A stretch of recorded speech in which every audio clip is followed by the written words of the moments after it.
Welcome to Facing the Canon. My guest on the program is Dr. John Ortberg, pastor, teacher, and author.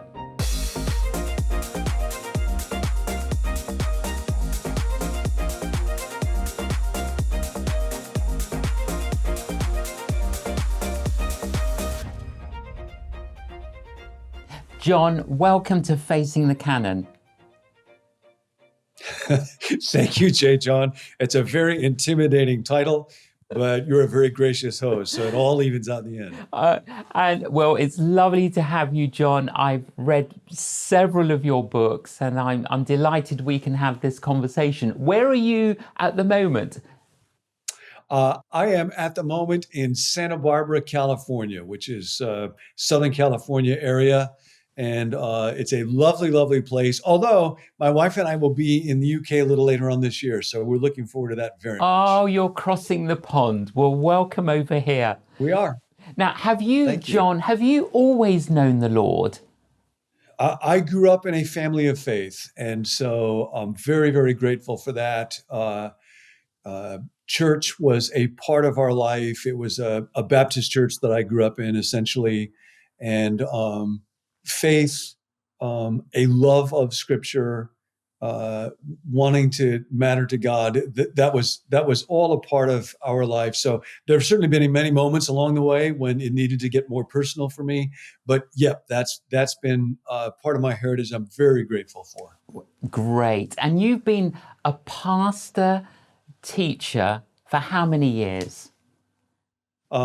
I first started working at a church when I was going through graduate school in 1980. So it's now been 44 years. And there must have been some adventures along the way. Yes. Yeah. I actually, when I was going through grad school, my main degree was in psychology. I was getting a PhD in clinical psychology. So I thought I would be a therapist. But when I started doing therapy, I wasn't very good at it. People would get unhealthier the longer they saw me, and that's not a good thing. And at the same time, I was getting a Master of Divinity, which in the U.S. is kind of the traditional pastor's degree. And I started to work at a church, and I just loved it. There would be moments when I was preaching when I felt very, very deeply alive. And so increasingly, I had a sense that this would be a good thing to do with my life, but always lots of adventure. Also, quite early on, I got up to preach, and about 5 or 10 minutes into the sermon, it was not going very well. And the next thing I knew, I had fainted dead away. And I was laying on the floor of the chancel, and it was in the middle of a very hectic time. I was about to get married, facing finals at grad school. We were going to spend our first year of marriage in Aberdeen, which we did. So I came back to resume my studies a year later, got up to preach, and fainted dead away again the very next time I got up to preach. And the worst part of it was this was a Baptist church. It was not a charismatic church where you get credit for doing that sort of thing. Absolutely. And so, I had a strong sense that this would be a good thing to do with my life, but you can't preach if you faint on a regular basis. It makes people kind of anxious. So, my grace is sufficient for you and my strength is made perfect in weakness became a very, very important verse from Scripture for me very early on. And that has continued throughout the last 4.5 decades. We live, John, don't we, in a world of miracle and mystery. And we kind of have to hold both of those together. And, people are struggling and they're hurting. How have you, over those decades and the churches that you pastored, tried to pastor and teach the Word of God? I love, as you do, preaching and teaching and communicating, and to be able to try to think, to try to read widely, trying to teach people in a way that honors their mind and that reflects loving God with all of our mind, but also that touches the heart. I'm a deep feeler. I love joy. I love laughter. So to try to teach in a way that engages people's mind, but also touches their heart. And as best I can to point people to Jesus. I've been very, very impacted by a philosopher here in the States by the name of Dallas Willard. Yes. And Dallas passed away about 10 years ago. God said to him one time, Dallas, remember, it is what I do with the words after they leave your mouth and before they reach people's ears that matters. Yes. And Paul has that great statement in when he's writing to the church at Corinth that our competence is not based on ourselves. God is the one who makes us competent. So that's a great reassurance to me when I'm gripped by my own inadequacy. Yes, and I've been influenced by Dallas Willard's writings, and he and yourself have taught a lot on spiritual formation. What is that, John? How would you explain what spiritual formation is? Yeah, it's one of those phrases that unfortunately can feel technical or become cliched or not be understood very well. We're always, I think, trying to recapture the truth and the power of Jesus's ability to transform us and change us and help us to become marked by love. And this is simply one of the ways of talking about this. The best analogy I know, and Dallas would sometimes write about this, is for everybody listening to us, there is an outer you. You have a body. It's visible and it's being shaped all the time, for better or worse, by accident or on purpose. What you eat or don't eat, exercise or don't, get sleep, gravity, age. There's an outer you and it's constantly being shaped. And then there is an inner you. And this refers to our character, those dimensions of us that are not seen, our minds. We have ideas. We have desires. We make choices. Those are unseen things, but they're very real. That's the spiritual or non-physical dimension of life. And that spiritual aspect of you is being formed or shaped all the time, for better or for worse, on purpose or by default, by what you read, by what you listen to, by the people that you hang out with, by the thoughts that you have, by your conversations. Everybody is receiving a spiritual formation. In the church world, it sometimes gets misunderstood as extra credit work for overeager disciples who are kind of introspective academic males and they love to read Thomas Merton and Henry Nouwen. And no. Everybody is receiving a spiritual formation. Adolf Hitler received a spiritual formation. Mother Teresa received a spiritual formation. We are all getting shaped all the time. And the question is, will we put Jesus in charge of our spiritual formation? Yes, will we put Jesus? It's interesting, I introduced you as a pastor teacher, but I'm an evangelist, and I love it that you keep saying Jesus, Jesus, Jesus. So really, you're a pastor teacher evangelist. Yes. Because it all points to Jesus. Yeah. I often say, John, that there are two reasons today why people are not yet Christians. One, because they've never met a Christian. Two, because they have met a Christian. Yes. We can either help someone in their journey of faith or hinder them in their journey of faith. And sadly, we haven't always been good at helping people in their journey of faith.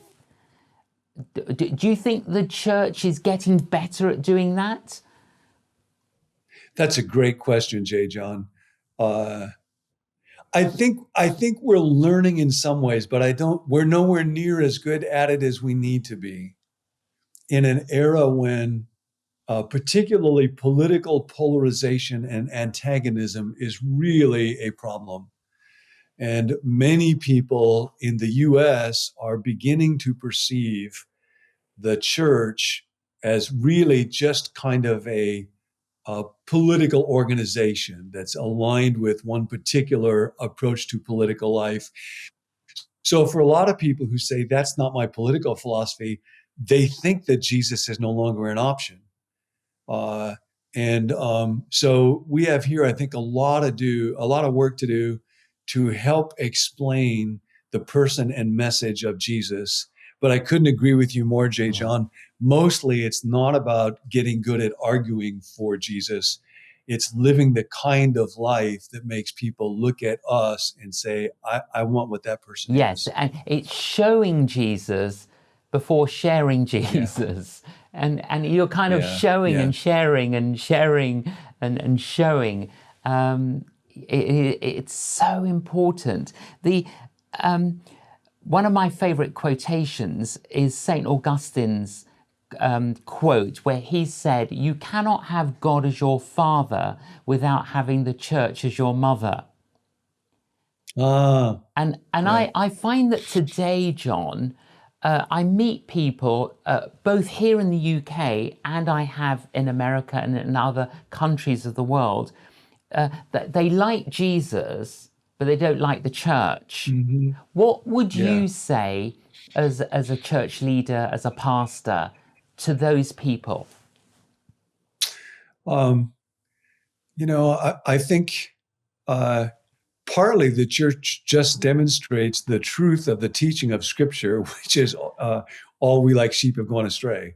And so the church is full of messed up, uh, needy, broken, sinful people like me, beginning with me. And so I would say to folks, um, don't expect anything other than very broken, needy people when you come into a church. That's just the reality. That's who we are. I was reading a book a little while ago that's looking at AA and the 12-step movement. And they pose the question, which lots of folks do, why can't church be more like an AA meeting? Yes, And I think the answer is it can, as long as Christians are more willing to be like alcoholics. yes, And, in AA, they'll sometimes summarize the first three steps about recognizing my powerlessness and coming to believe that God can restore me and turning my life and will over. They'll summarize those as I can't, he can, I think I'll let him. yes. And I think if our churches can become places where instead of trying to look good, we just show up with the reality of our neediness and our brokenness, uh, I think the church at its best remains the most compelling community in the history of the human race. Yes, absolutely.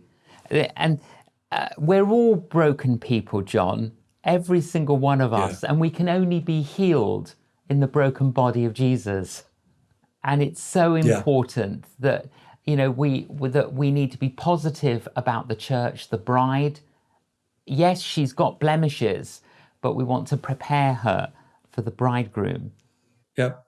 And there was never anything like the idea of a church. In the ancient world, J.John, as you will know, they didn't even know what to call the church because it wasn't, religions were kind of tribal, restricted to a particular people back in that day. It wasn't that way. It wasn't a philosophy. Um, the vision for an all-inclusive family where Jew, Gentile, slave free, male, female, uh, Greek, Jewish, anybody could come and be a part of it and be loved by it and be transformed. Not only had there never been a community like this, there had never been the idea of a community like this. It was Jesus's idea. You think, who was this carpenter to come up with something like that? So to love the church and to ache for it, want it to be the best that it can be, and for God to change me so I can help be a part of that. That's the greatest thing that we can do. It really is. John, you've written a number of different books. I've just pulled out a few from my bookcase here. Now, this one, how do I know if I'm really saved? I really found this very inspiring. A lot of people's hope, John, is a bit like a hospital gown. You're usually not as well covered as you think you are. Why? I never thought about that Why? analogy before, but yeah. Yeah, it's Why disgusting, is it, but John, very apt. that we struggle to trust? Because it comes down to faith, doesn't it? Why do we Yes. struggle to have that Hebrews 11 type of faith? There's a lot of research in our day around what's called attachment. And uh, people in developmental psychology are recognizing that it's really critical for a little child to have what's called a secure attachment to a mom or a dad, a sense that I will be well cared for, that my needs will be met, and that if I'm angry or upset, I will still be loved. And of course, we can never get that fully from any human being. You know, I have been a parent, and we all struggle with that. I think we all enter into life with attachment issues, and those are really trust issues. And so, when it comes to God, um, there's a developmental process. I will have to learn how to trust God. It doesn't simply happen automatically. And there's no way to do that without um, getting to know God better. And there's an old song that I grew up with, J.John. You're probably not old enough to know it, but it's called Trust and Obey. And Jesus actually makes a wonderful statement in John where he says, if anyone will do my will, then they will know that my teaching is of the Father. And there's a deep way where Jesus teaches that it's more blessed to give than to receive. Well, do I trust that that's true? And the only way to be able to deeply trust it is to try it. And then as I try it, I find out, yes, God is a generous God and he's looking out for me. And he clothes the lilies and he feeds the birds and he takes care of me. And so I discover as I obey Jesus that he actually knew what he was talking about. He is the smartest man that ever lived. And so trust grows from that. I think for a lot of us in the church, this would certainly be true for me. I thought of trust as a much more abstract thing where I'm supposed to feel certain that Jesus was divine or that he raised from the dead. So I try to use my will to conjure up feelings of certainty, and the will is not able to do that. With the disciples, it was actually the other way around. They didn't start by feeling certain or proclaiming certain truths about Jesus's divine status.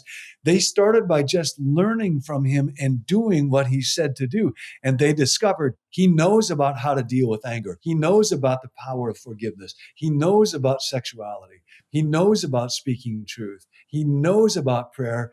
And it's because that they learned that they could trust him in all these different areas that eventually they were able to say, truly, you are the Son of God. So that road was often kind of backwards. It actually started with having him teach me and obeying him and discovering he is trustworthy and then realizing this is not a mere human being. But it doesn't start with the abstract conjuring up feelings of certainty about doctrine where honestly I'm not really sure yet.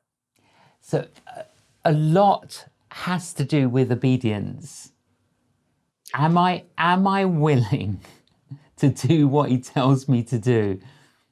And if I do it, it's like he'll guide me the next step. You know, go as far as you can see and see how far you can go. Because the further you go, the more you see. Yeah. Folks would sometimes, people would sometimes ask Dallas, you mean you're a professor of philosophy at USC and you're a follower of Jesus? And his response would be, whom else would you recommend? Yes. We all have to choose who we're going to follow. Many people do that by default. They don't actually choose. So then it's just culture or their peer group or whatever. And there has never been anybody worth following yet the way that Jesus does. And now the good news with Jesus is he doesn't base his love for me and you on the level of our obedience. His love is always there. So I never have to be anxious. Maybe I didn't obey him enough yesterday and he's not going to love me today. No, no, no, no, no. That love is always present. God is love. He can't not love. But then if I really want to discover that this is the one who is worth trusting, there's the way to do that is to just take the risk of trusting him. So Dallas, when somebody would say, I'm interested in following Jesus, what should I do? And Dallas would say, just do the next right thing you know to do. Speak the truth to somebody. There's a person who's poor and they need something. Go ahead and be generous with them. You lied to somebody, go back and tell them that you lied and apologize for it. Just do the next right thing that you know you ought to do. And pretty quickly, you'll discover that you can't. And so you'll figure out, I need help.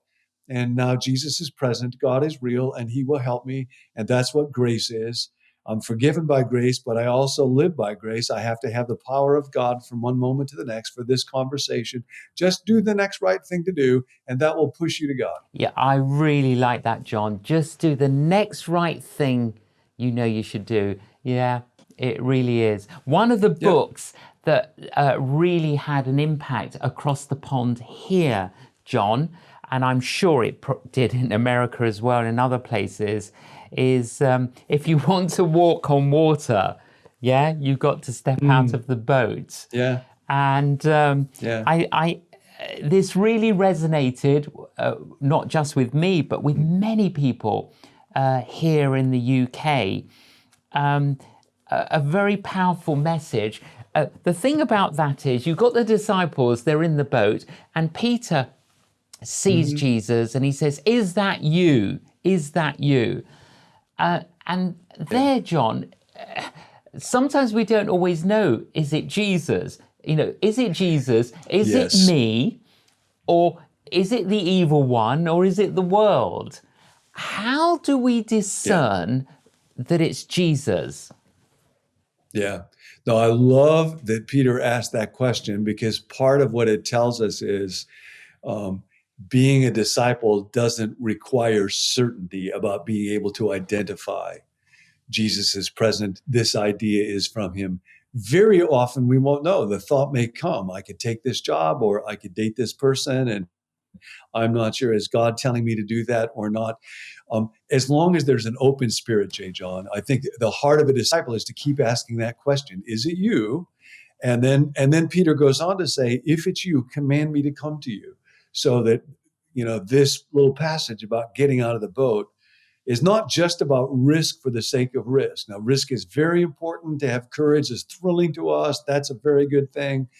But discipleship isn't just risk taking for risk's sake, but it's obedience to Jesus. And if I'm sincerely open on it, Jesus, are you in this idea, this course of action, this decision? And then I can talk with wise other people who are my spiritual brothers and sisters. I could say to J.John, I'm thinking about taking this course of action. What do you think? And ask for wisdom. Jesus' brother James says, if anyone lacks wisdom, let them ask of God, who gives to everybody generously. So I think sometimes Christians can get stuck because we want a guaranteed revelation that God is saying, take this course of action. And we don't always get that, but it's always good to ask for wisdom. Is this a wise thing to do? Because God is the God of wisdom. And he will show himself. And if there is a course of action that he wants somebody to take, he will let us know over time as we're open. And if I'm on the wrong road, I can trust God. God doesn't play games with us. He will make that real over time. But that doesn't mean that I'll always be right, or I'll never fail, or I won't experience pain.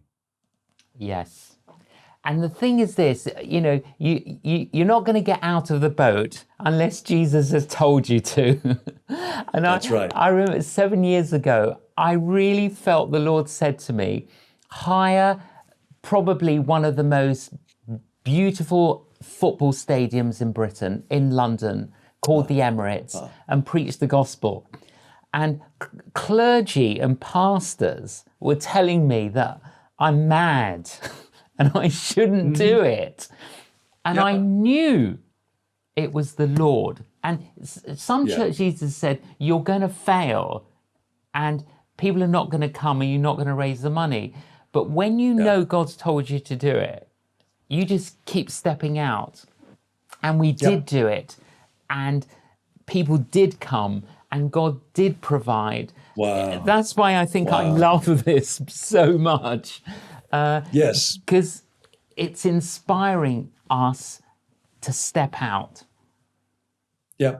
No, and I'd say one of the things to folks who are listening now, when I was at a church in Menlo Park and we began to launch new sites around the Bay Area, we were doing that at one point, and one of the elders in our church was saying, oh man, these new sites have to succeed or else we will have missed God's will for our life, for our church.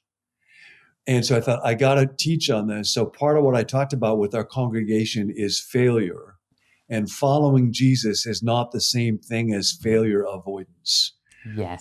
So it's important for people to know, like when you look at Peter, for example, he's a classic example. He did end up failing here. His faith was too small. He went down. It doesn't mean that he misread Jesus's will for his life. Failure is an inevitable part of human growth, including of discipleship. Yes. John, you're a pastor teacher, and I'm going to definitely say you're an evangelist. I'm pastor, teacher, and evangelist. And you act locally, but you think globally. That's what I think of you. And through these and many of your other writings, you're continuing to, I think so many of your writings are pastoral teaching. And well, I just want to encourage you just to keep on keeping on and keep writing and keep doing what you're doing. I so valued having you on the program. Thank you, John, for joining us on Facing the Canon. Well, you have a great gift for encouragement, so I would add that to your titles. And I receive all of that. May it be true, and thank you, and God bless you. Thank you, John. I really hope you've enjoyed that conversation with John Ortberg. Can I encourage you, if you haven't yet read any of his books, please do. They will infuse in you a little bit more faith, a little bit more hope, and a little bit more love. Thank you so much for joining us on Facing the Canon. Please join us again.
Just say yes to serving. Surge of courage and compassion. I felt it was the voice of God. Back in the early days, I think the Was saying, my son died for you. worship is speaking out truth. It's freeing, isn't it? The J.John podcast. Listen on all major platforms.